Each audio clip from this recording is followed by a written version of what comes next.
There is something nobody prepares you for when you spend your whole life loving someone. Nobody sits you down and tells you that the very person you gave everything to might one day look at you like you are a stranger standing in their way. I know that now. I learned it the hard way.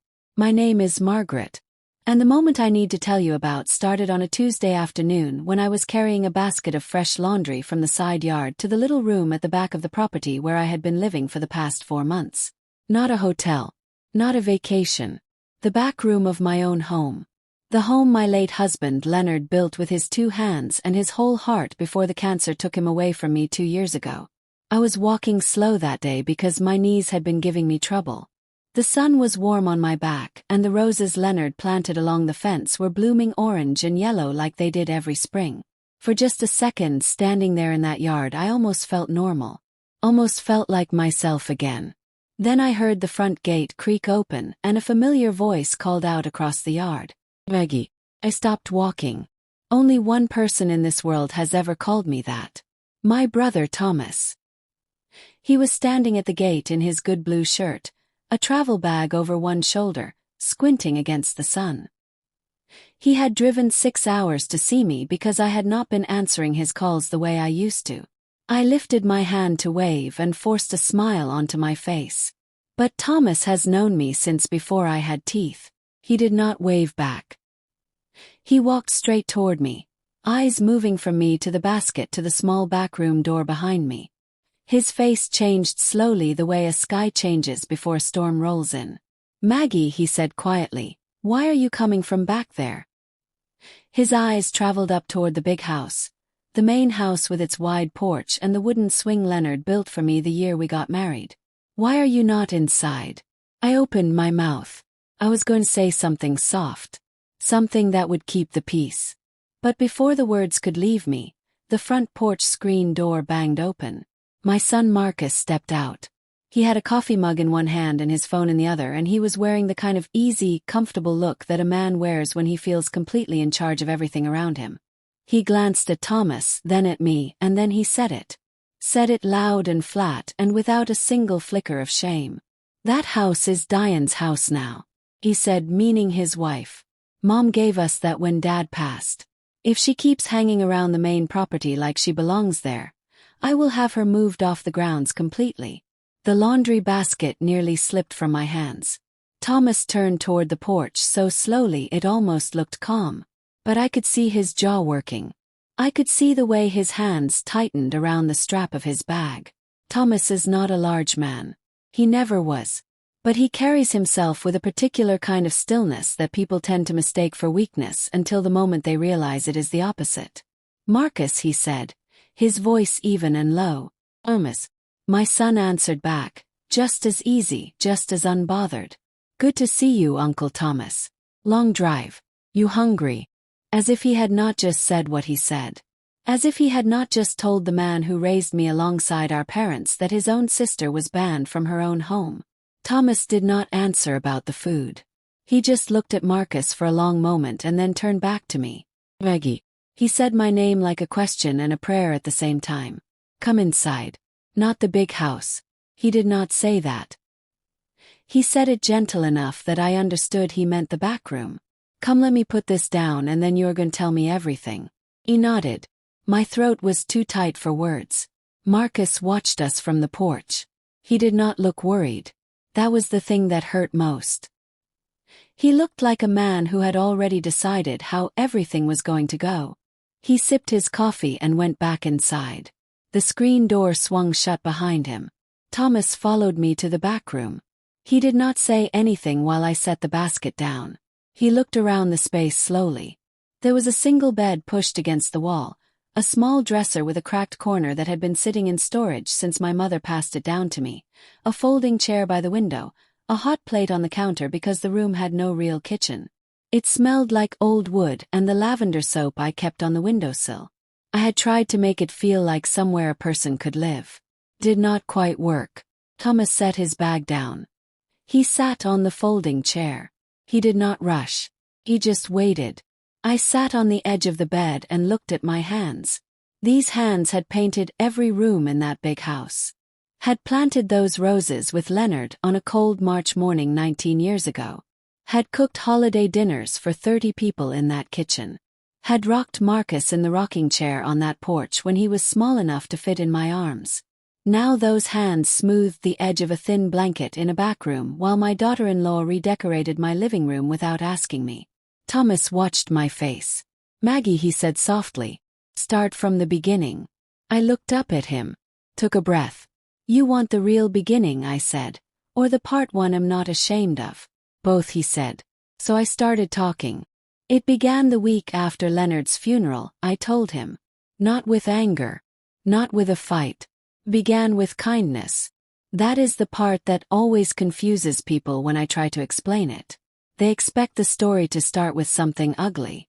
But it started with Diane bringing me tea and sitting beside me on the porch and holding my hand while I cried. She was soft and warm and she seemed to love my son genuinely. I had no reason to be suspicious. I was just a woman who had just buried her husband and was grateful that someone was being gentle with her. Leonard had been sick for 14 months before he passed. We had time to talk. Time to plan. He was a careful man, my husband. An organized man.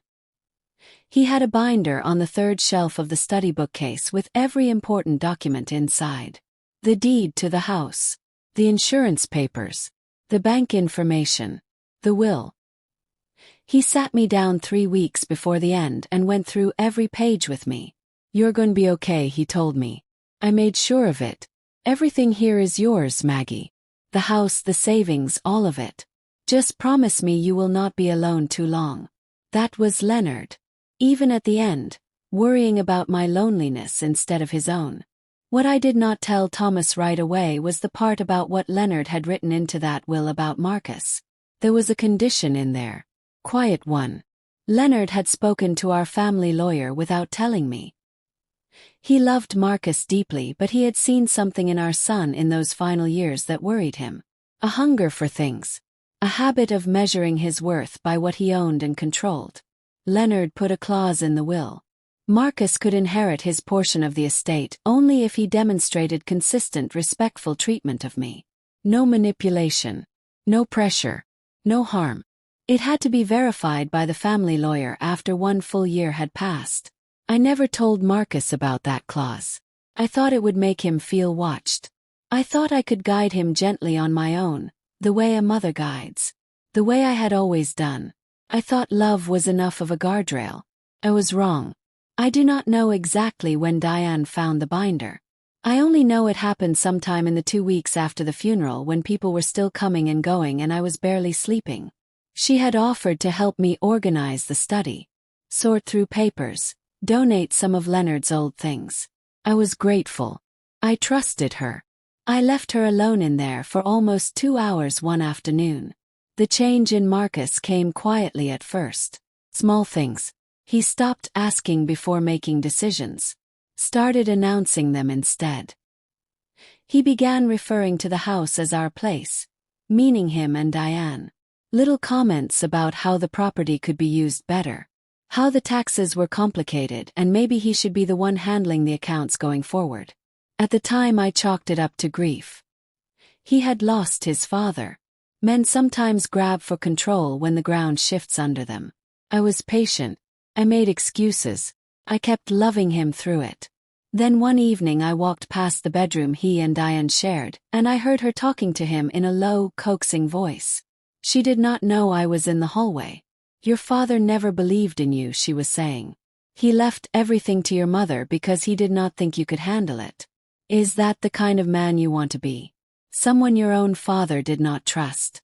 I heard Marcus say something too quiet to catch. And she continued. "A real provider does not let his wife live in someone else's house. This is your home by right. Your name should be on that deed, not hers." Those words went into him like seeds. And the soil of his grief was perfect for growing them. The first time Marcus crossed a line, it did not feel like a crime. It felt like a miscommunication, I told myself. We were in the kitchen. He slid a folder across the table to me. Inside were papers from an attorney I did not recognize. Property management transfer forms. He explained it in calm, reasonable language. He said it was just about organizing finances, streamlining things. He said the house would still be mine in every way that mattered.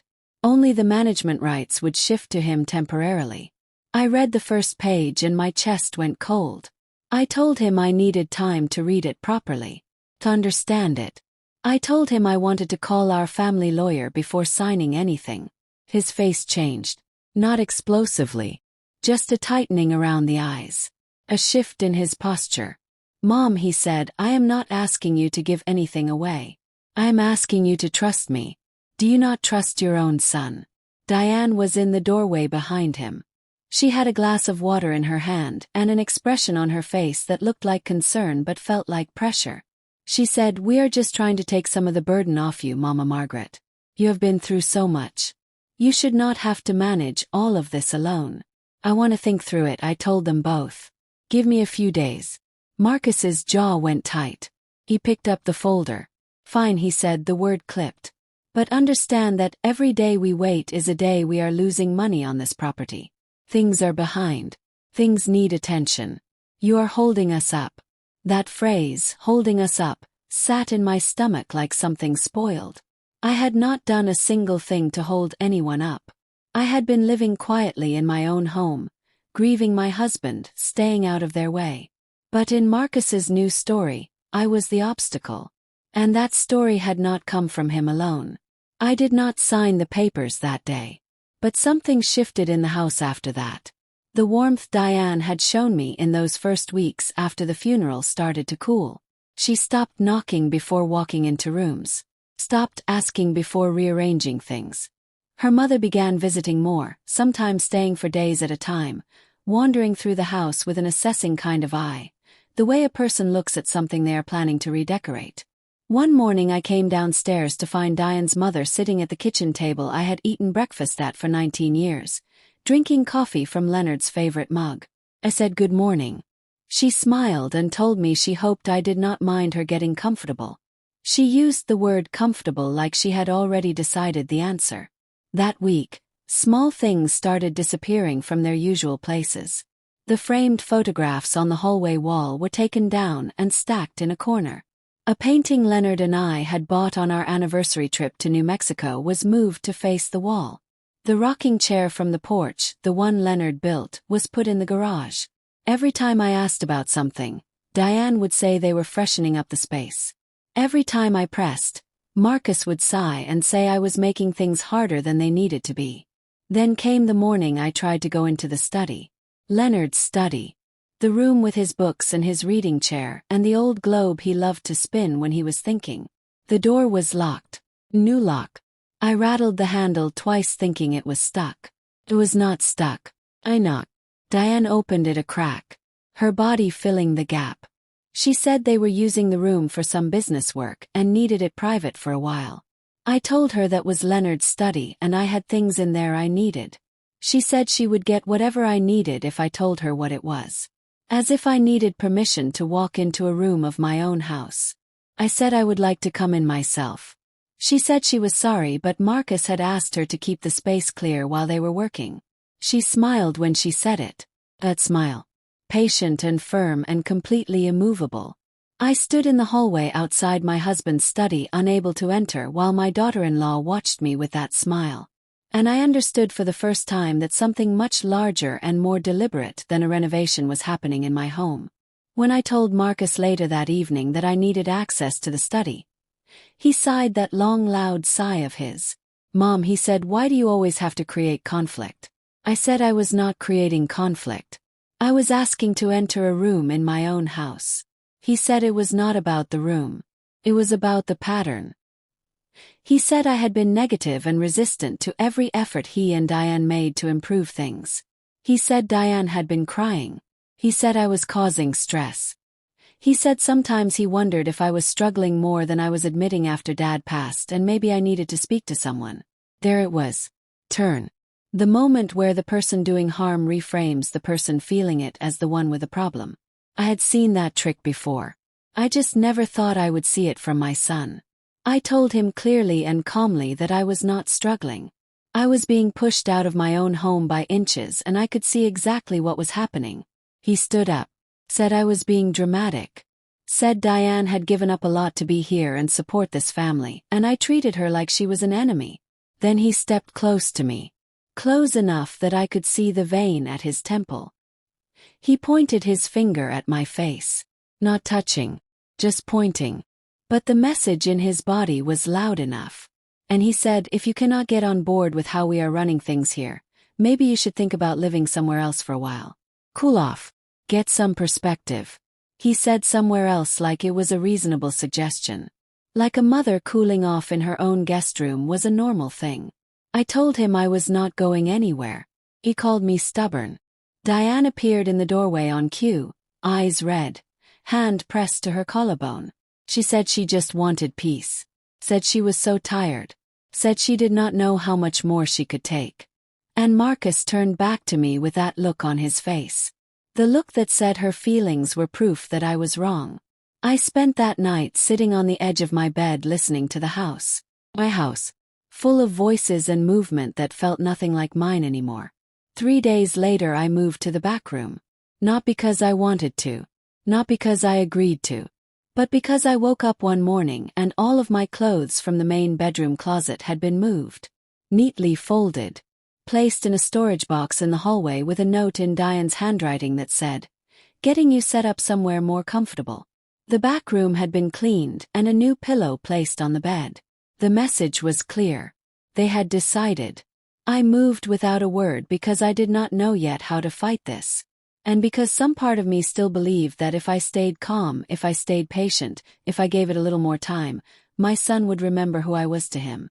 I was still waiting for that. On the afternoon Thomas walked through the gate. I finished telling him and went quiet. The lavender on the windowsill filled the silence. Thomas had not moved from the folding chair the whole time I was talking.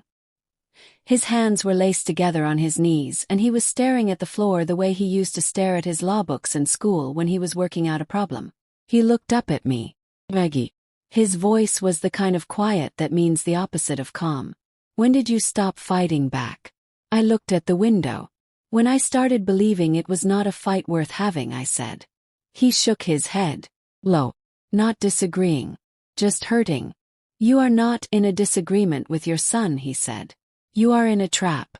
He stood up, walked to the small window and looked out at the main house. The lights were on in the kitchen. We could see Diane's mother moving around in there, comfortable as a woman in her own home. Thomas watched her for a moment. Then he turned to me. Has he ever put his hands on you? Not like a hit, I said carefully. But he grabbed my arm once when I tried to go back upstairs to get my own medication. His grip left a bruise. I had told myself it was not intentional. I had told myself he did not realize how hard he was holding. Thomas closed his eyes for just a second. When he opened them, they were different. Something in him had gone to a place past anger into something colder and more precise. He said he was going outside to speak to Marcus. I told him to please stay calm. He told me he was always calm, which somehow made me more nervous than if he had said the opposite. I watched from my window. Thomas walked across the yard to the main porch. He did not rush. Did not raise his voice before he even started. He just walked up the porch steps and knocked on the front door of my house like a visitor. That detail broke my heart just a little.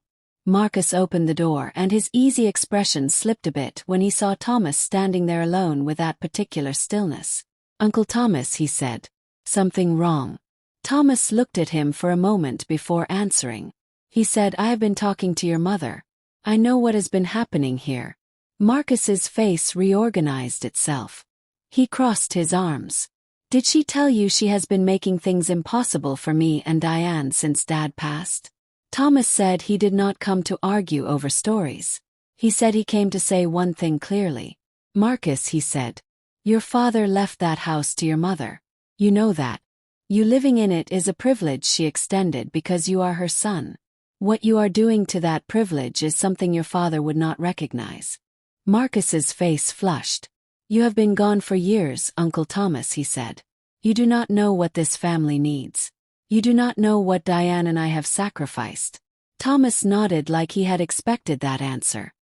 He said, I know what a man looks like when he has convinced himself that taking from his mother is the same thing as providing for his wife. I know what it sounds like when a woman is being pushed out of her own home slowly enough that the law does not see it right away. And I know what it means when a man grabs his mother's arm to stop her from getting her own medication. Marcus went very still. Behind Marcus, Diane appeared. She had heard the last part.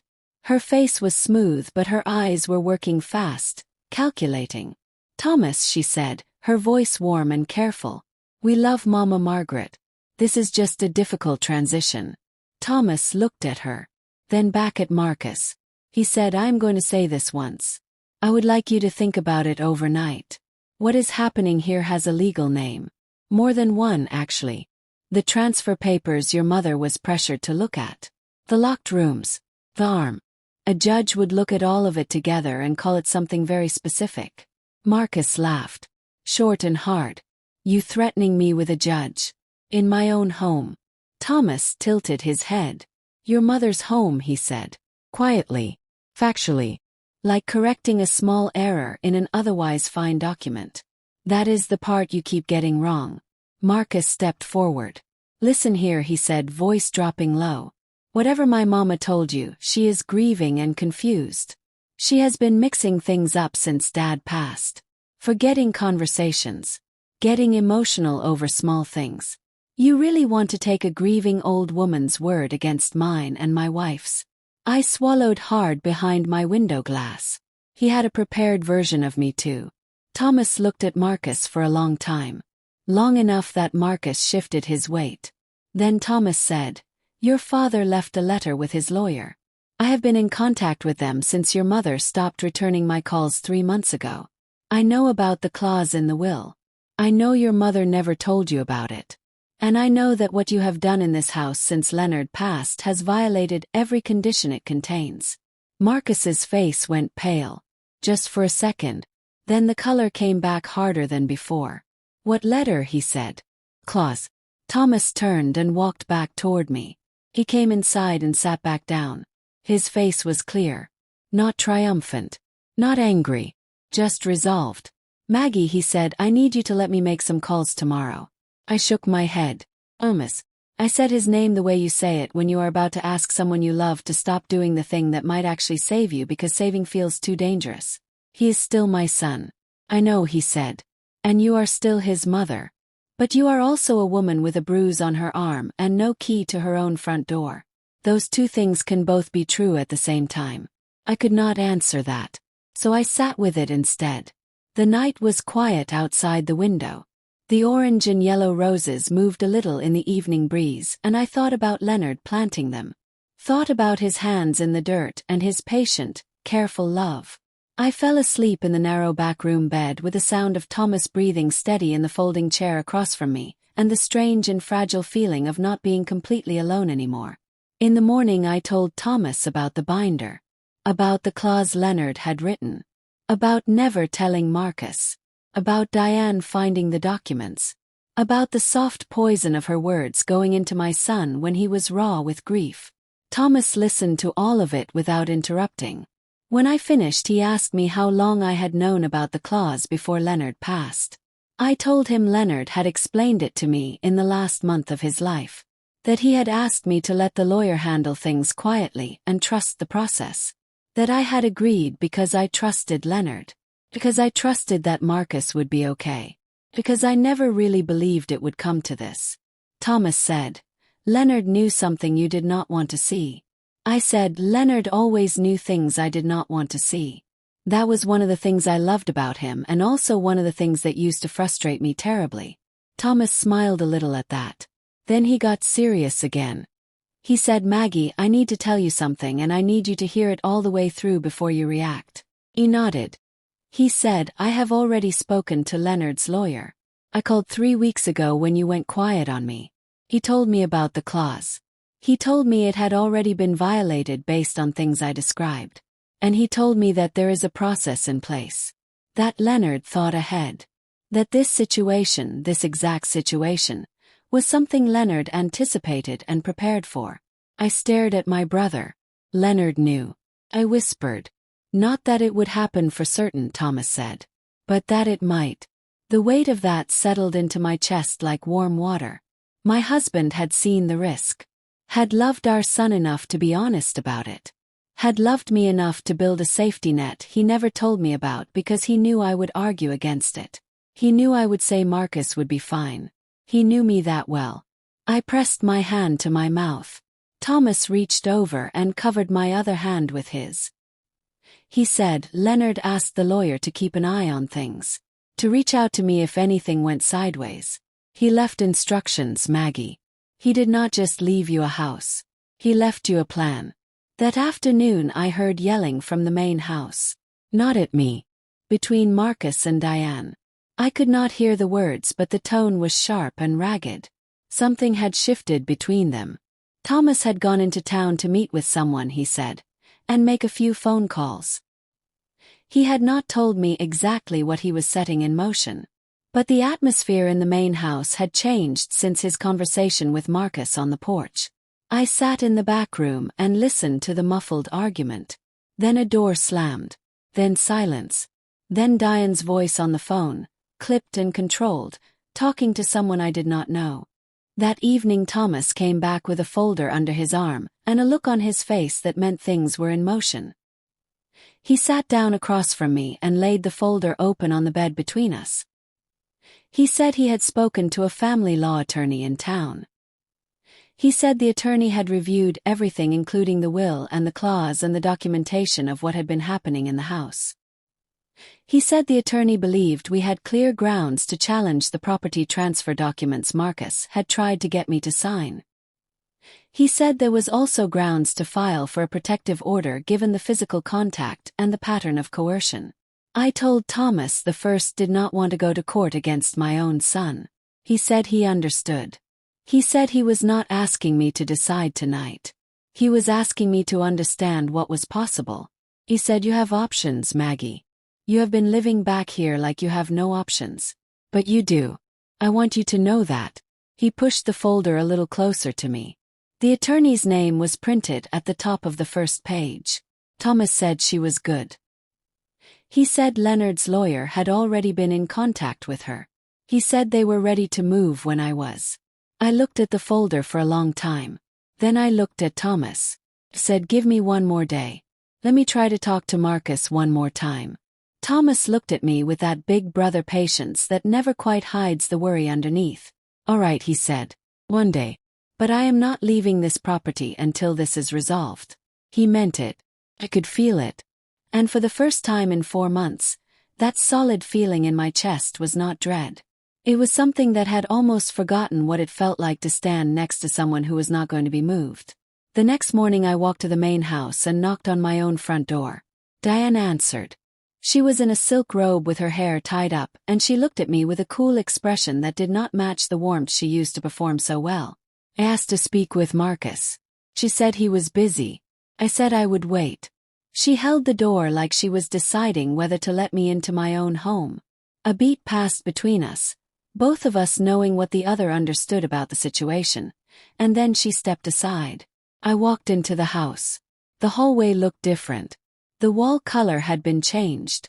A pale gray over the warm yellow Leonard and I had chosen together. New curtains in the living room. Different furniture arrangement. My reading chair was gone entirely. Marcus came downstairs. He was in work clothes and his face was already set into that careful, managing expression. "Mom," he said. He did not say it warm. He said it the way you say a word you are tired of. I told him I wanted to sit down and have a real conversation. No lawyers, no paperwork, no pressure. Just the two of us. He looked at me for a moment, then nodded and went to the kitchen. Followed. We sat across from each other at the table I had eaten 10,000 meals at. He wrapped his hands around a coffee mug. I folded mine in my lap. Said Marcus, "I am not your enemy." He said, "I know that, Mom." I said, "I do not think you do. Not anymore." Something in him shifted. Just a little. I said, "I know you are angry at your father for dying. I know you are scared of not being enough. I know Diane has big dreams and you want to give them to her and you feel like this house and what is in it is the only way to do that right now." He looked at the table. I said, "I understand all of that.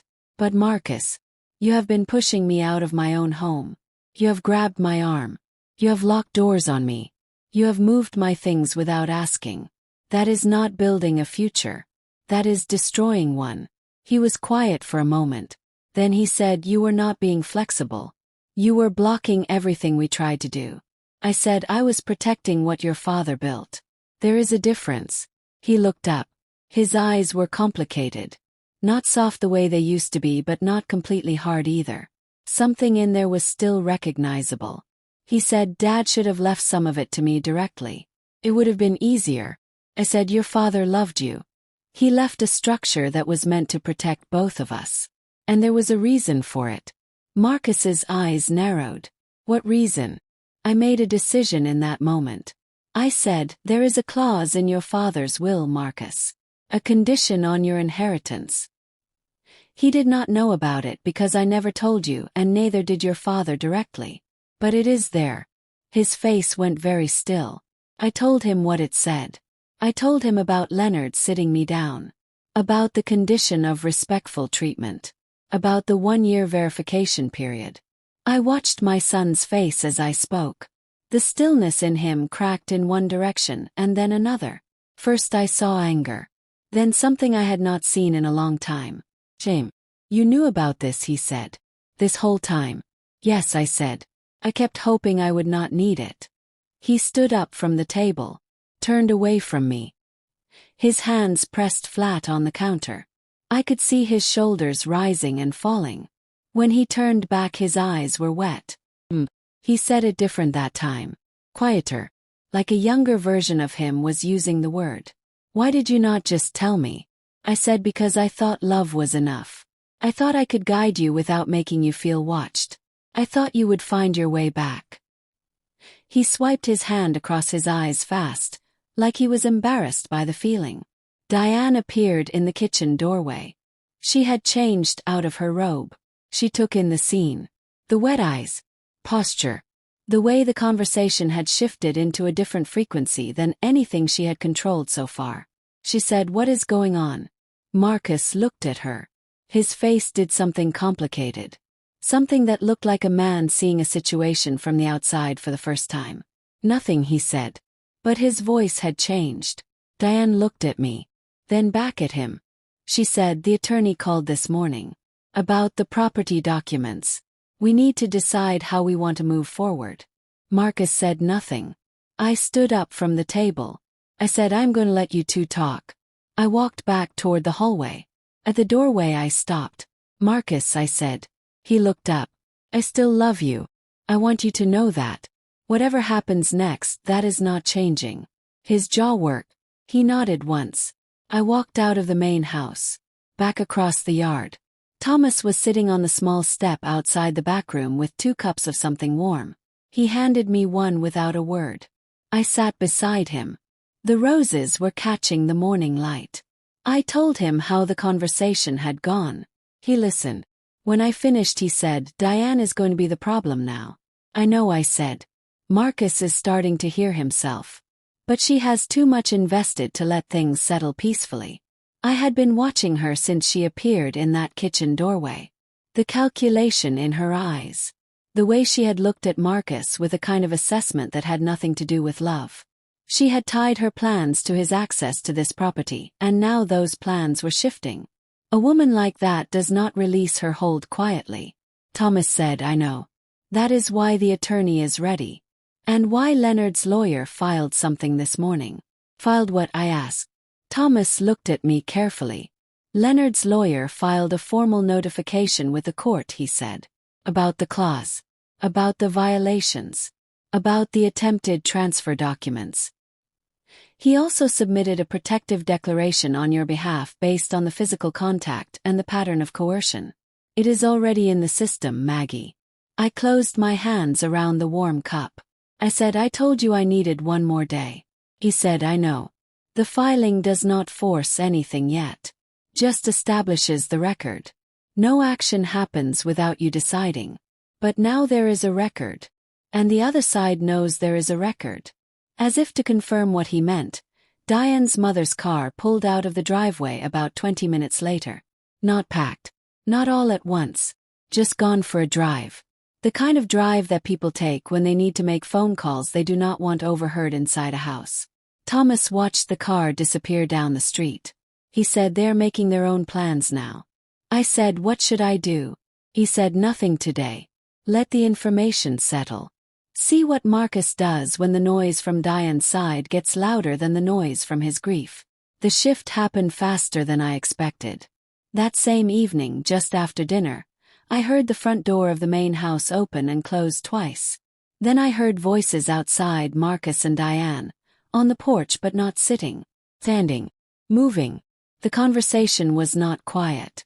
I could not hear every word, but I heard the tone clearly. Hers was sharp and demanding. His was lower and more tired than I had heard it in months. At one point her voice rose high enough that the words cut through the yard. Your mother has always been the problem. I heard him say, Diane, stop. And she did not stop. I stayed in the back room. Thomas had gone to take a shower. I sat on the edge of the bed and I held my hands together and I prayed. Not for a specific outcome. Just for truth to be louder than fear for once. For my son to hear whatever he needed to hear to find his way back to himself. The porch went quiet around 9 o'clock. Then I heard a knock on the backroom door. Uncertain. Opened it. Marcus stood there. He was not in his work posture. He was in an old t-shirt I recognized from years ago, and his eyes looked like a man who had been sorting through something heavy for hours. Can I come in? He asked. I stepped aside. He looked around the small room. The narrow bed. The hot plate. The folding chair. The cracked dresser. He stood in the middle of the floor and he looked at all of it, and his face did something I had not seen in a long time. Broke. Mom, he said. His voice came out rough. I cannot believe you have been living back here. I crossed my arms gently. Not hard. Not with anger. Just holding myself steady. For months, I said. He put his hands over his face.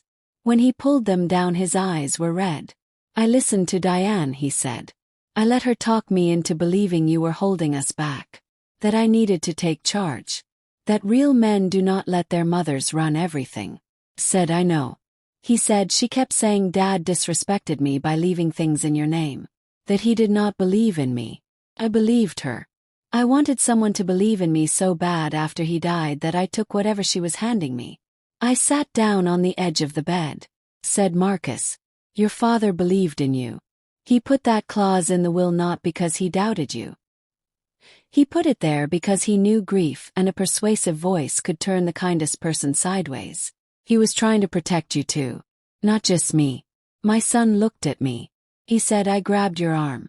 The shame in his voice was real and full and not performing anything. Said, yes, you did. He sat down in the folding chair across from me. His big frame looked too large for the small seat.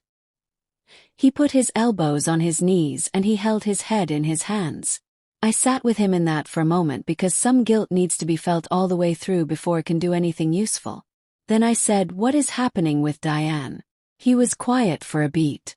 Then he said she called her parents tonight. I could hear her out there. She was talking about the filing. About the clause. She was asking her father how to challenge it. He paused. She was not asking how to fix things with you. She was asking how to protect the plan. I said nothing. He lifted his head. You knew she was like that, he said. Before I did. I did not agree or disagree. He said, why did you not tell me? I said, because you would not have believed me. Because I was the problem in her version of the story and you had decided to believe her version. He nodded slowly. That was true and he knew it. I said, the question now is not what I knew. The question is what you choose from here. He looked at me. Then at the narrow bed. Then at the door of the back room that led out to a yard that was part of a property that belonged to his mother. He said, I want to make this right. Said, I know. But Marcus, wanting is just the beginning. He nodded. I said, tomorrow Thomas is going to walk me through what comes next legally. I need you to cooperate with that process.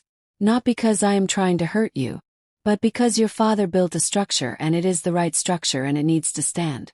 He said, what about Diane? I said that was between him and his wife. But I told him clearly that whatever he decided in his marriage, it could not come at the cost of my home or my safety ever again. He said, "I understand." He stood up. He stood there for a moment like he was not sure what to do with himself. Then he said, "Can I hug you?" I stood. Let him. He held on longer than I expected. His big frame folding down to reach me the way it used to when he was a teenager and taller than me suddenly and surprised by it. I held my son in that small back room and I felt the weight of the last 4 months pressing between us and slowly beginning to lift. When he stepped back his eyes were clear but tired. He said, "I'm going to talk to Diane tonight." Said okay. He walked out. Closed the door. I sat back down on the bed and I said a thank you to the quiet room. To the lavender on the windowsill. To Leonard wherever he was. The next 2 weeks moved fast. Diane and her parents left the main house 11 days after Thomas arrived. Not all at once and not quietly, but they left. The conversation between Marcus and Diane that night had apparently gone in a direction that could not be undone. What was said between them I was not there for. But the morning after, Diane's manner in the house had changed completely. She moved through the rooms like someone wrapping up a business trip. Efficient. She stopped calling me Mama Margaret. She stopped calling me anything at all. Her father came to the house twice more. Both times to speak to Marcus, not to me. Both times Marcus met him on the porch and both times the conversation was short. The second time I heard Diane's father raise his voice and Marcus say, firmly, that the decision was made. I do not know what decision exactly. I did not ask. I only know that by the end of that second week, Diane's mother had loaded her car twice and Diane herself had taken several boxes of things from the bedroom. Thomas had been in daily contact with both attorneys throughout. He kept me informed in plain language. The transfer documents Marcus had tried to get me to sign were being formally declared invalid. The property was confirmed in my name. The clause from Leonard's will was entered into the legal record. There would be a hearing. Thomas said I would need to give a statement. He said it would not be pleasant, but it would be brief and he would be beside me every moment. The day before the hearing, I walked into the main house for the first time as the person who lived there. Not sneaking. Not knocking. I walked in through my own front door with my own key and I stood in the hallway and I just breathed. The house smelled different. Paint and someone else's cooking and the faint trace of Diane's perfume that would take a few weeks to fully fade. But underneath it, older than all of that, I could still smell the house I had lived in for 19 years. Wood and the particular warmth of a home that had been full of life for a long time. I walked to the living room. My reading chair was still in the garage. I would get it back. I walked to the study. The lock had been removed at Thomas's insistence the day before. Opened the door. The binder was gone from the third shelf. But Leonard's reading chair was still there, slightly turned toward the window the way he always left it, like he had just stepped out for a moment. I sat in it. Just for a minute. I put my hands on the armrests where his hands had rested for years and I said out loud to the room, "I did not lose it, Leonard." I said out loud, "I am still here." The morning of the hearing I wore my good gray dress. The one I had worn to the last church fundraiser Leonard and I organized together the year before he got sick. Thomas drove. We did not talk much on the way. There was not much left to say. We had gone through everything together over those 2 weeks. Every detail, every date, every document. I was ready. Or as ready as a woman can be to sit in a courtroom and say out loud that her son put a bruise on her arm. The courtroom was smaller than I expected. The judge was a man, older, with reading glasses and a measured way of speaking that reminded me of my high school principal in the good way. Marcus was there with his attorney. He was wearing a suit I had bought him 3 years ago for a job interview. He did not look at me when I walked in. Thomas sat beside me in the gallery until it was my turn to speak. When the judge called my name, I walked to the witness area on steady legs. I had practiced being steady. I had told myself 50 times that morning that the truth does not require performance, just honesty. I told the court what had happened. I told it in order, from the binder to the pressure to the lock study to the arm. I told it plainly, the way you tell a story to someone you trust with the real version. No softening. No dramatizing. Just what happened and when and what it felt like. The judge listened without interrupting. He asked 2 clarifying questions. Then he looked at Marcus's attorney and gave him time to respond. The attorney said Marcus had been under extreme emotional pressure since his father's passing. Said the actions were not malicious but grief-driven. Said Marcus deeply regretted any distress caused. The judge nodded. Then he asked Marcus directly to stand. He asked him if he understood what the filing described. Marcus said yes. The judge asked if he disputed any of the specific incidents described in my statement. Marcus was quiet for a moment. His attorney touched his arm. Marcus said no. He said, "I do not dispute it." The attorney touched his arm again, but Marcus shook his head slightly. He said, "My mother is telling the truth." The judge wrote something down. Thomas exhaled slowly beside me. Kept my eyes forward. The judge also asked about the transfer documents. The attempt to have me sign over management rights while I was in a state of grief and under the influence of ongoing pressure. The documents were entered into evidence. Leonard's clause was entered into evidence.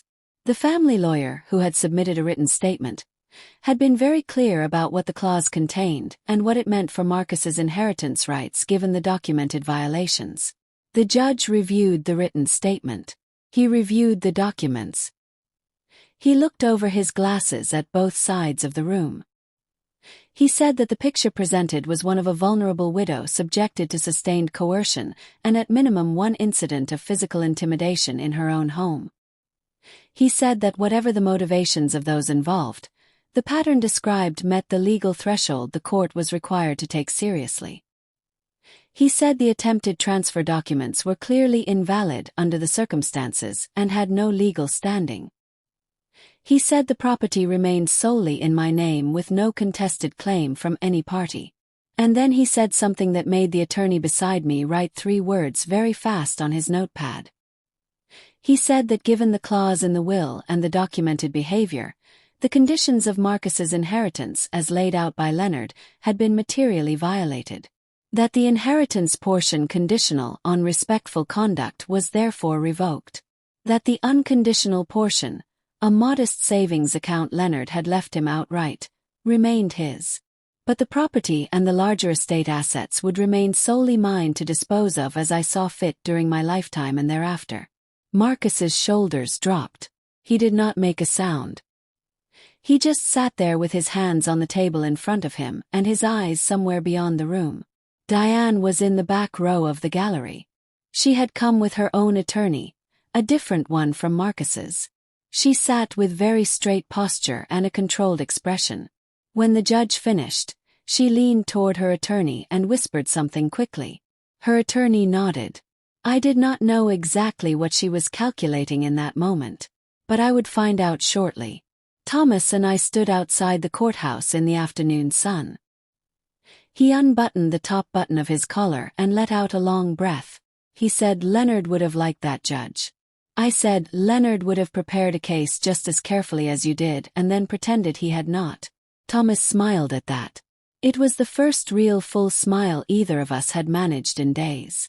He said, "How do you feel?" I thought about it honestly. I said, like someone set down a weight I had been carrying so long I forgot what standing straight felt like. He nodded. I said, "What happens next?" He said, "You go home, Maggie." He said it so simply. You go home. In the parking lot I saw Diane walking with her attorney toward a car I did not recognize. She passed at enough distance that a greeting would have been a choice, not an accident. She did not make that choice. Neither did I. She got in the car. The car left. Marcus was still inside. I had not spoken to him since before I took the witness stand. Thomas asked if I wanted to wait for him. Said yes. We stood by Thomas's car in the sun for about 10 minutes. When Marcus came out he was alone. His attorney had gone another direction. He walked across the lot with his hands in his pockets and his head slightly down, the way he used to walk when he was a teenager and had done something wrong and knew it. He stopped a few feet from us. He looked at Thomas first. He said, "Thank you for not making it worse than it had to be." Thomas nodded once. Said, "That was your mother's doing." Not mine. Marcus looked at me. His eyes were dry but carrying a lot. He said, I know you had every right to file criminal charges. Thomas had told me that too. What Marcus had done constituted elder abuse under the law. The physical contact alone was enough. The coercion made it more. I had chosen not to go that route. Thomas had not fully agreed, but he had respected my decision. I had told him I want my house back and my safety guaranteed. I do not want my son to have a criminal record. Thomas had made sure those two things could both happen within the civil process. I looked at Marcus standing in that parking lot. I said, I made a choice, Marcus. I want you to understand what it cost me to make it and what it means going forward. He said, I understand. I said, I do not think you fully do yet. But I hope you will. He pressed his lips together. He said, Diane is filing for legal separation. Said, I know. I heard from Thomas. He said, I did not see it coming. The way he said it carried something genuine and bewildered that reminded me of the boy he had been before grief, and a bad influence turned him sideways. I said, I think part of you did. And you chose not to look at it. He did not argue. He said, where do I go from here? I said, that is a question you have to answer. Not me. But Marcus. You have a father who loved you and left you more wisdom than you gave him credit for. You have a mother who chose not to destroy you even when you gave her reason to. You have time. Do not waste it continuing in the direction you were going. He nodded. His throat moved. He said, can I call you? I said, give me some space first. Few weeks. And yes, we will see how that goes. He said, okay. He started to turn away. Said Marcus. He stopped. I said, your father was proud of you before things went wrong. The good things. Your laugh. The way you fixed things around the house. The way you used to check on the neighbors after storms. That is who you were before all this. That person is still in there. Find him. His eyes filled. He nodded quick and walked away before the feeling could catch up with the rest of him. I watched him go. Thomas put his hand briefly on my shoulder. Ready, he said. Let's go home. The drive back was quiet in the best way. Windows down a little. The evening starting to color the sky. When we pulled into my driveway, I sat in the car for just a moment. Thomas did not rush me. He turned off the engine and waited. I looked at the house. The wide porch. The wooden swing. The roses along the fence catching the last of the light. Orange and yellow and absolutely still in the evening air. I thought about Leonard planting them. His hands in the dirt, his quiet patience. His belief that what you tend carefully will outlast you. He had been right about that. He was right about a lot of things I had not wanted to admit. I got out of the car. Thomas got out too. I walked up the porch steps. My steps. I put my key in the front door. The turn was smooth. The door opened. The house was mine and quiet and waiting. Thomas stood just behind me. I took one step in. The floor was solid under my feet. The hallway stretched ahead. The good yellow I was going to repaint it back to. The rooms beyond that, the study, the kitchen, the living room where I was going to bring my reading chair back from the garage. The whole house. My whole house. I breathed in. Old wood. Familiar warmth. The faint trace of lavender I had kept burning in the back room that had somehow followed me in. Thomas, I said. He was right behind me in the doorway. Yes. I said, there is one more thing I need to tell you. He waited. I said, when Thomas came to the lawyer's office with me 2 months before Leonard passed, Leonard left him a letter for me. Not the legal documents. Personal letter. Separate envelope. With instructions that it only be given to me when and if the clause ever had to be enforced. Thomas said quietly, I know. He reached into his inside jacket pocket. He pulled out an envelope, ivory, slightly worn at the corners. My name on the front in Leonard's careful, steady handwriting. He said, the lawyer gave it to me when I first reached out. He said, I have been carrying it since then. Waiting for the right moment. I took it from him. The weight of it was impossible for something made of paper. I said, did you read it? He said, no. Has your name on it? I said, give me a minute.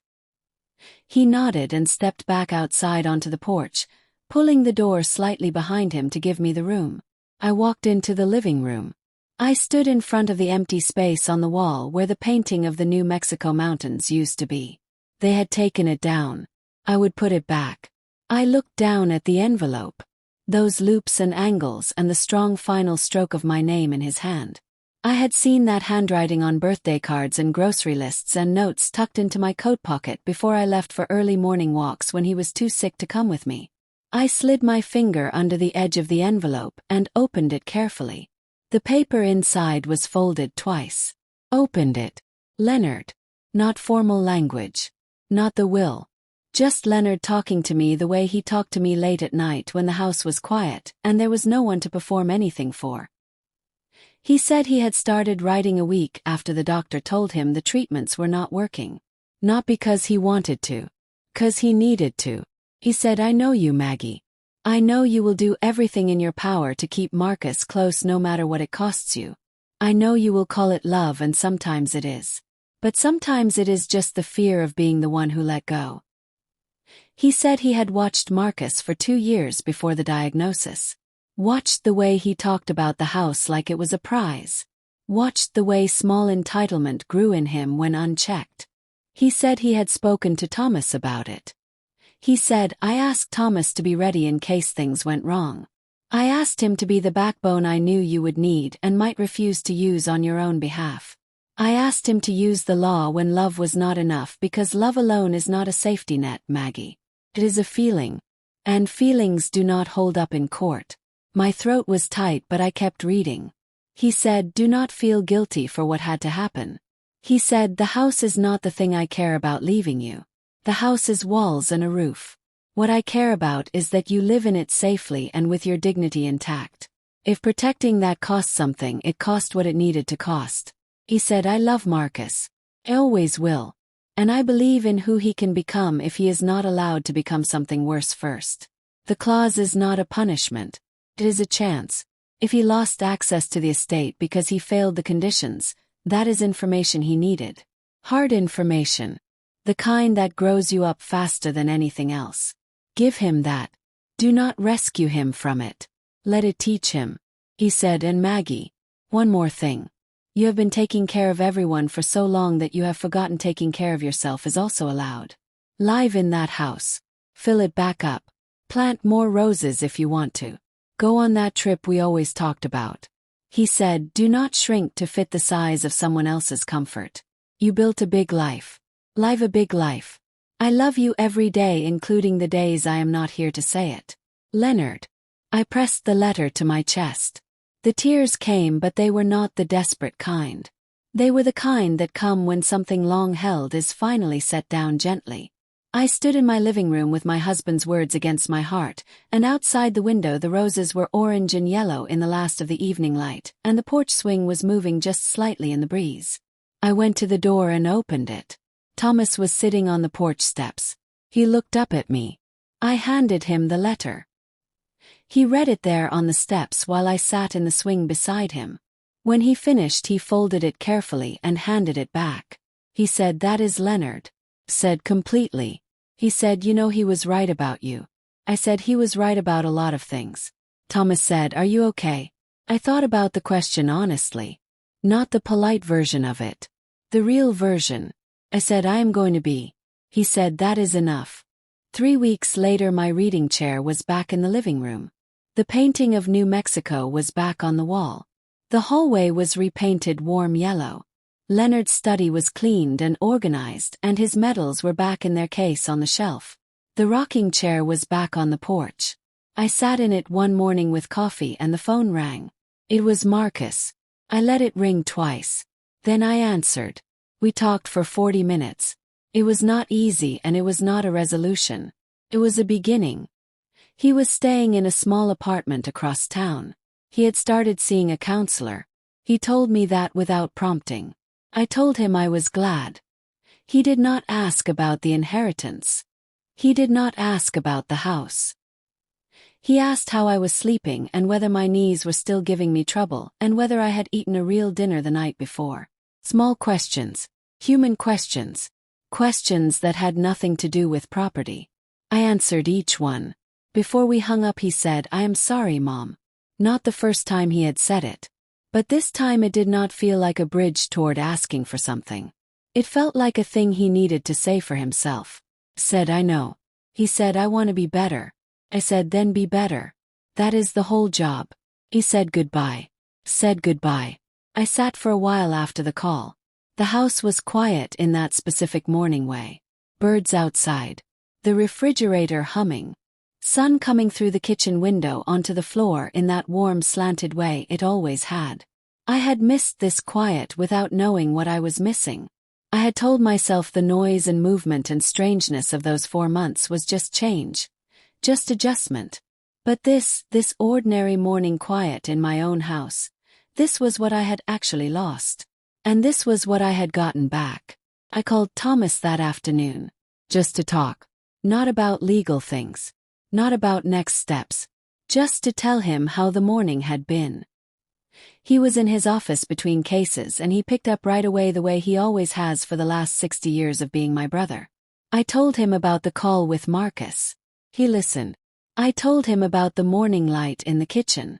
He said he was glad. I asked when he was coming to visit again. He said soon. I said I would plant new things in the garden before then so he could see them. He said he would hold me to that. We talked for 20 minutes about nothing important. His latest case. My neighbor who had gotten a new dog. The restaurant we had both been to in our hometown as children that had just closed after 50 years. Small things. The texture of a life continuing. When we hung up I sat for a moment thinking about the strangeness of how much space a person can make inside you simply by showing up. Thomas had not arrived with anything more than himself and his briefcase and his stubborn love. He had not solved everything. The law had not fixed everything. Leonard's letter had not fixed everything. But together, the three of them, my brother and the law and my husband's voice from a piece of paper, had done the one thing I had stopped believing was possible. They had made enough space for me to stand up straight again. Not perfectly. Not without grief.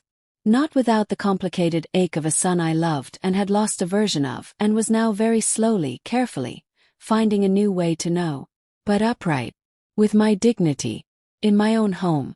The morning I decided to plant the new roses I got up early. Earlier than I needed to.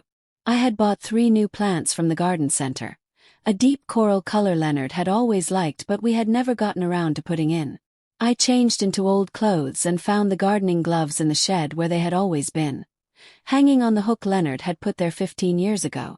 I dug the holes along the fence where there were gaps. The soil was soft from the recent rain, and it turned easily and smelled like every spring morning I had ever worked in that garden. I set the first plant in. Patted the soil around it. Then the second. Then the third. I sat back on my heels when I was done and looked at what I had done. 3 new plants. Coral pink against the orange and yellow of the ones already there. Something Leonard had always said came to me while I was kneeling there. He used to say a garden takes what you give it and gives back 10 times over if you stay patient. He was talking about flowers, but he was also not talking about flowers. I thought about patience. About the months I had waited hoping love would be enough to reach Marcus. About the moment I had finally stopped waiting and said to Thomas, do whatever needs to be done. I thought about the difference between patience and paralysis.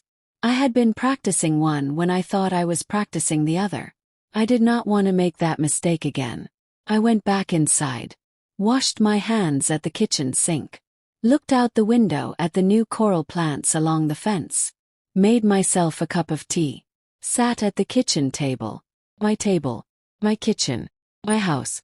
The morning continued around me the way it had not been allowed to for a long time. Just an ordinary morning. The most extraordinary ordinary morning I had had in nearly a year.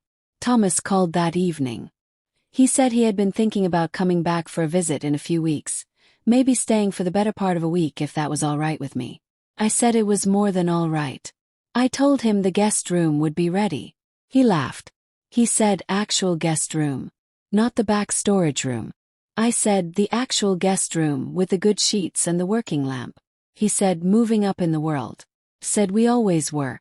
He laughed again. That laugh. The one I had known my whole life. The one that had been in the background of every important moment I could remember. It filled the kitchen for a moment and then settled into the comfortable warmth of an evening winding down. I thought about how close I had come to losing this. Not the house. Not even the house. The ordinary continuity of my life. The phone calls and the morning light and the fresh soil and the tea going cold while I sat too long looking out the window. The rhythm of a life that belonged to me. It is easy to lose that slowly, piece by piece, in quiet rooms where nothing dramatic enough for a witness ever happens. It is easy to lose until one day you are carrying a laundry basket around the back of your own home and your brother is walking through the gate, and only then, in the look on his face, do you see clearly what has been taken from you. I am grateful Thomas came. I am grateful Leonard planned for the possibility that he might need to.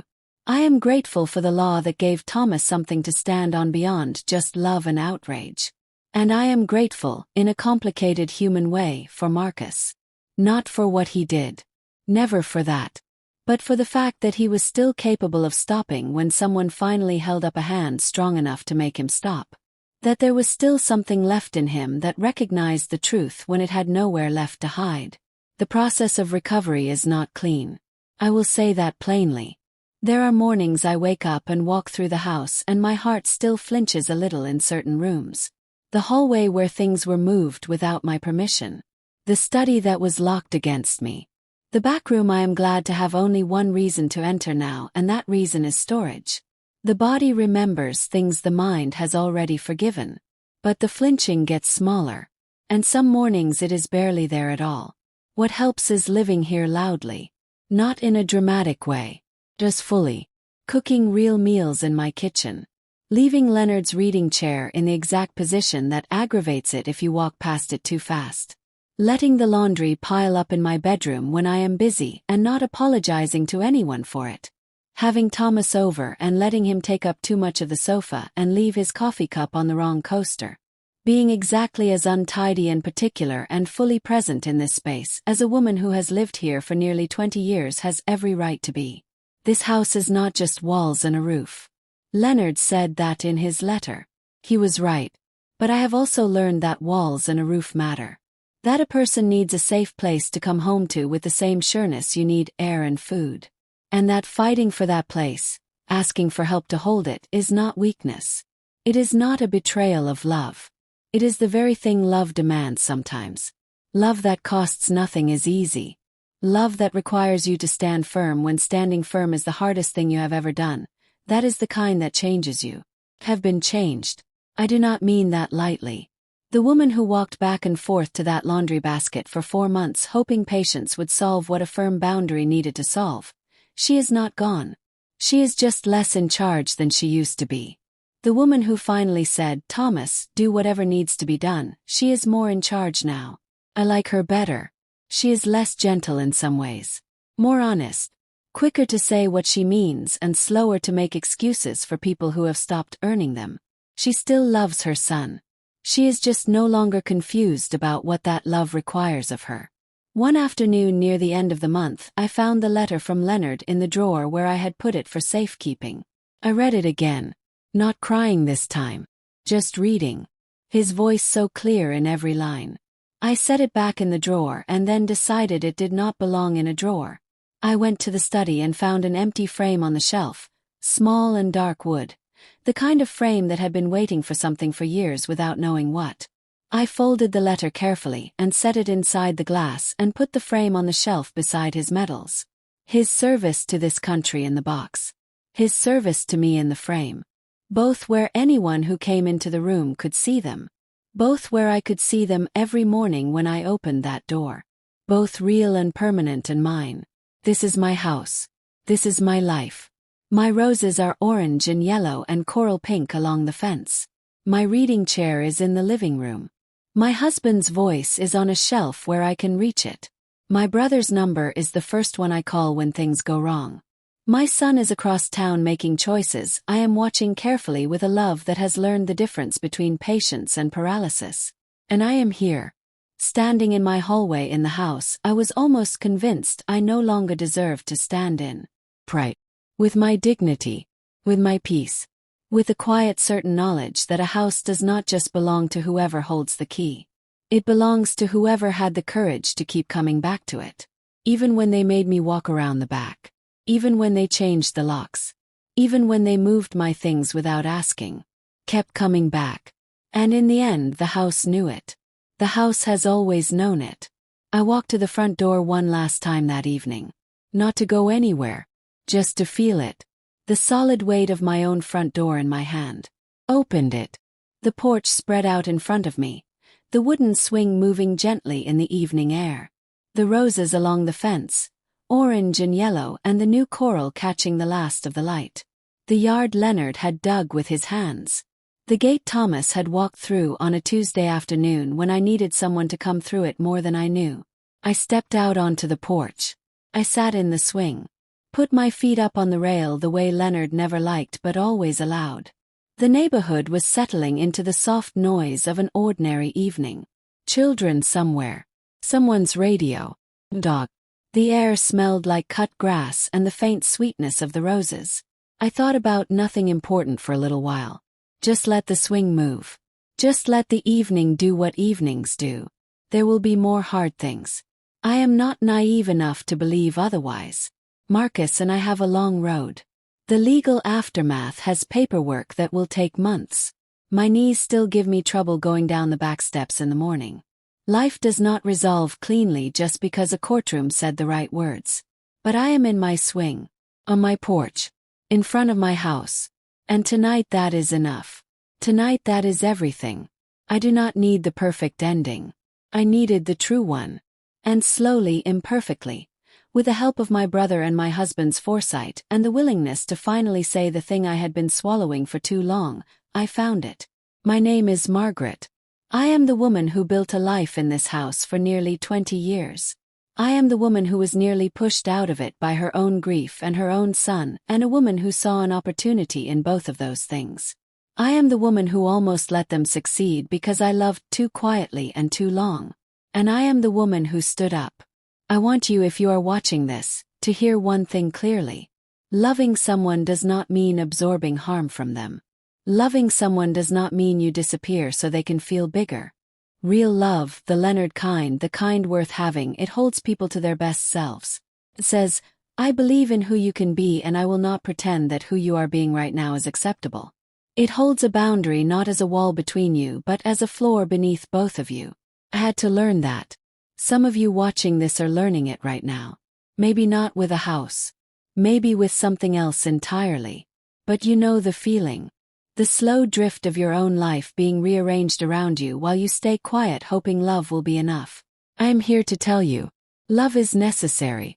And love is not enough. You need people like Thomas in your life. People who show up and see what you have been too close to see. Who are willing to be the backbone you forgot you needed. Keep those people close. Tell them the truth when they ask. And when they say they are ready to help, let them. That is not weakness. That is the wisest thing you will ever do. My roses are blooming. My house is mine. And my brother is coming to visit next week and I am making that casserole he has always loved and we are going to sit on this porch until it gets dark and not talk about any of this at all for one whole evening. That is the plan. That is the good part. That is what you hold on for. Not the courtroom. Not the judgment. Not the paperwork or the locks or the late nights in the back room counting the ways things went wrong. You hold on for the casserole and the porch and the brother who always answers when you call. You hold on for the ordinary evening that nobody can take from you. You hold on until you are back where you started, which is exactly where you always belonged. In your home. In your life. In yourself. Thank you for listening to Granny's Voice. If this story reached you, if any part of it felt familiar, please share it with someone who needs to hear that they are not alone. And if you are the person in the back room right now, still hoping patience will be enough, I want you to know. You are allowed to open that front door. You built that house. Walk back in. That is all from me today. God bless you all.